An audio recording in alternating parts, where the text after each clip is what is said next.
গঙ্গাসাগরের তাজা মাছ তেলে ভেজে স্বাদের নাচ, খয়রা ভাজা গরম গরম ভাতের সাথে হলো সরগম। হ্যাঁ বন্ধুগণ, আমার আজকের রেসিপি হলো খয়রা মাছ ভাজা। এই খয়রা মাছ ছোট আকৃতির, অনেকটা অ্যাঙ্কভের মতো। আকারে ছোট হলেও এর পুষ্টিগুণ প্রচুর। Protein, calcium, vitamin B 12, omega 3 fatty acid প্রভৃতি ভরপুর। গল্প করতে করতে আমার মাছগুলো কাটা এবং ধোয়া হয়ে গেছে। যেহেতু এটা ছোট মাছ, তাই আমি এইভাবে চিড়ে দেব। তো আপনারাও চেষ্টা করবেন এইভাবে চিড়ে দেওয়ার। আর মাথায় রাখতে হবে, প্রতিটি চেরা এমন গভীর হবে যাতে মাংস পর্যন্ত পৌঁছায়, কিন্তু লক্ষ্য রাখতে হবে মেরুদণ্ড বা কাটাই না কাটা হয়। তাহলে সেক্ষেত্রে কি হয় বলুন তো, মাছগুলো গোটা থাকে না, ছিঁড়ে আসে, ভেঙে যায়। তাই এই কথাটা অবশ্যই মনে রাখতে হবে। এবার আপনারা দেখতেই পাচ্ছেন আমি মাছটা কেমন কেটেছি। মাংস দেখা যাচ্ছে কিন্তু কোথাও কাঁটা থেকে কেটে যায়নি। আমি এখানে দিয়ে দিচ্ছি লেবু, কারণ লেবুর হালকা টক স্বাদ মাছের নোনা ভাব ও মশলার স্বাদকে ব্যালেন্স করে। এই লেবুর রসের উপরে সর্ষের তেল দিয়ে দিলাম।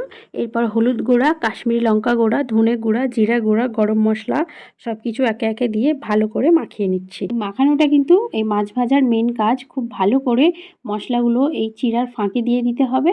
তার কারণ হলো এতে মাছ ভেতর থেকে মশলাদার হয় আর খাওয়ার টেস্ট অন্যরকম হয়। আর এই শেষে আমি নুনটা দেব, তার আগে দিলে মাছ থেকে জল বেরিয়ে আসতো, এই কারণে।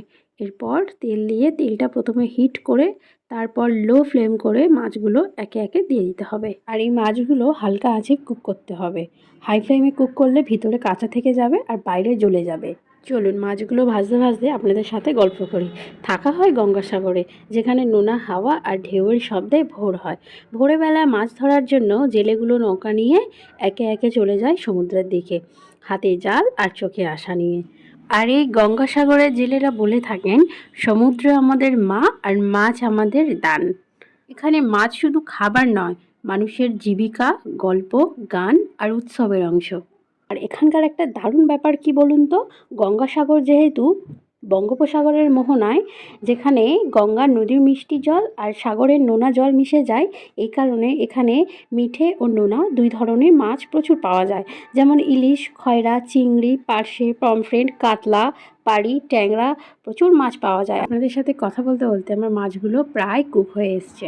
আমি কিন্তু সব মাছগুলো হালকা আঁচেই ভাজছি, তার কারণ হলো ভিতর থেকে কাঁচা থাকবে না, ভিতর থেকেও সিদ্ধ হয়ে যাবে আর বাইরে একটা ক্রাঞ্চেস ভাব আসবে, অথচ মশলাগুলো জ্বলবে না। আর এইভাবে ব্রাউন ব্রাউন একটা কালার চলে আসবে, আপনারা দেখতেই পাচ্ছেন। মাছ ভাজা কমপ্লিট। এক কামড় মাছ আর ভাত মুখে গেলে এক ধরনের শান্তি আর তৃপ্তি অনুভূতি হয়, যেন পেট আর মন দুটোই ভরে গেল।